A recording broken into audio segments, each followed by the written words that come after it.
Berkurangnya tutupan hutan di lereng Gunung Slamet diduga menjadi salah satu pemicu banjir bandang Sungai Kaligung yang menerjang kawasan objek wisata, OW, Pemandian Air Panas Guci, Kabupaten Tegal, Jawa Tengah, Sabtu, 20 Desember 2025.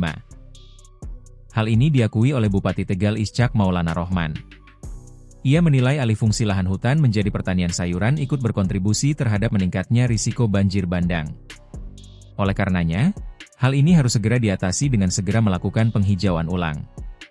Lahan kritis di kawasan hutan lindung yang gundul akan ditanami pohon, dan tahun 2026 untuk pengadaan bibit pohonnya akan kami siapkan, kata Ischak dalam keterangannya, Minggu, 21 Desember 2025. Ia mengatakan, pengawasan lintas sektor akan diperkuat bersama TNI Polri, Perhutani, BKSDA Jawa Tengah, hingga pemerintah pusat untuk memetakan dan menangani lahan-lahan kritis, terutama di kawasan hutan lindung.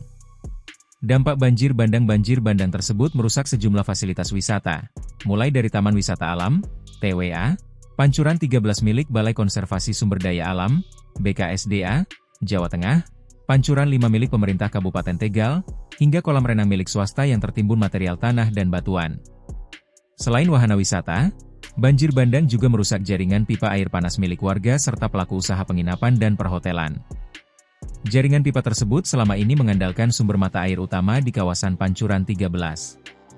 Ischak mengatakan, meski banjir tidak menimbulkan korban jiwa maupun luka, dampaknya cukup signifikan terhadap infrastruktur penunjang wisata dan ekonomi warga.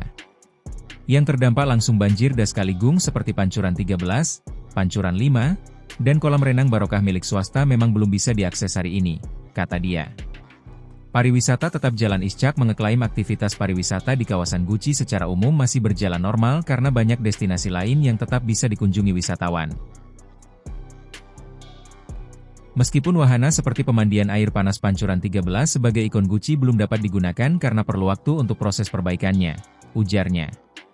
Sementara itu, Pancuran 5 milik Pemkab Tegal diperkirakan sudah bisa kembali digunakan mulai Senin, 22 Desember 2025, setelah proses pembersihan material banjir di kolam pemandian selesai dilakukan. Warga Desa Guci dan Desa Rembul bersama unsur TNI Polri, BPBD, Perhutani, hingga Pemkab Tegal bergotong royong membuka kembali sumber mata air panas yang tersumbat. Kami terus memantau pembersihan lokasi untuk percepatan agar Pancuran 13 ini bisa kembali normal dan jaringan pipa air panas bisa tersambung kembali, kata Ischak.